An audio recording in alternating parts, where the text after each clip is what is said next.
वेद प्रकाश विद्रोही जी, प्रधानमंत्री को क्यों लग रहा है कि कॉन्फिडेंस आपका कम है, डाउन है, आप लोग भीतर से बहुत लड़ाई झगड़े चल रहे हैं? मीना जी, आपको और सभी साथियों को नमस्कार और दर्शकों को भी मेरा नमस्कार।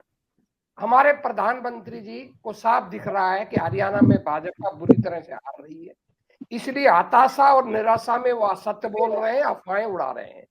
जब वो पिछली बार कुरुक्षेत्र में आए तो झूठ के सिवा उन्होंने कुछ नहीं कहा। उनके भाषण का ये परिणाम निकला कि लोगों ने मान लिया, जब देश के सर्वोच्च पद पर बैठा हुआ व्यक्ति किसानों के संदर्भ में और संदर्भ में, हरियाणा के संदर्भ में, देश के संदर्भ में, आरक्षण के संदर्भ में इतनी बड़ी झूठ बोल सकता है, तो इसका मतलब है कि प्रधानमंत्री के पास न कोई मुद्दे हैं न कोई कार्यक्रम है।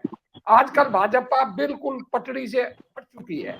वो अपने वादे भूल चुके हैं, अपनी डबल इंजन की सरकार भूल चुके हैं, अपनी 10 साल की उपलब्धियां भूल चुके हैं। प्रधानमंत्री से लेकर हर भाजपा का छोटा से बड़ा नेता कांग्रेस के प्रति कुप्रचार, झूठ, अफवाह फैलाने पर तुला हुआ है, ताकि किसी तरह अपनी चुनावी वैतरणी पार कर ले।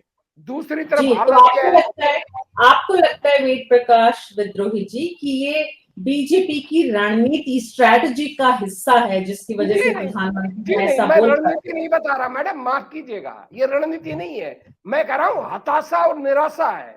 उनको साफ दिख रहा है कि तुम्हारे कोई मुद्दे नहीं चल रहे, तुम्हारा कोई कार्ड नहीं चल रहा, इसलिए केवल झूठ बोलो, अफवाह उड़ाओ, कांग्रेस के संदर्भ में गलत बातें कहो, कांग्रेस में टूट दिखाओ और ऐसा प्रदर्शित करो जैसे कांग्रेस में लड़ाई है।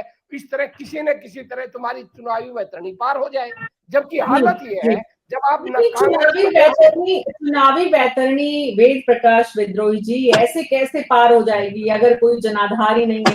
प्रधानमंत्री ने जो हमला किया है उसके मुताबिक तो कांग्रेस पार्टी जो है वो हताश है। आपका कहना है कि नहीं, प्रधानमंत्री और उनकी पार्टी हताश है। ठीक है, आगे बढ़ते हैं। मैं उसका उदाहरण दे रहा हूँ आपको, प्लीज जी, मैं उसका उदाहरण दे रहा हूँ। आप मूल्यांकन घटनाओं और तथ्यों से तो करेंगे। 90 के 90 विधानसभा क्षेत्रों में रोज भाजपा के नेता कार्यकर्ता छोड़ छोड़कर कांग्रेस में शामिल हो रहे हैं।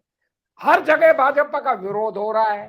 जितनी राजनीतिक सभाएं उनका आप आकलन कर लीजिए, उनके अंदर कांग्रेस के ज्यादा लोग आ रहे हैं। इनफाइटिंग भाजपा में हो रही है और कांग्रेस में एकजुटता हो रही है।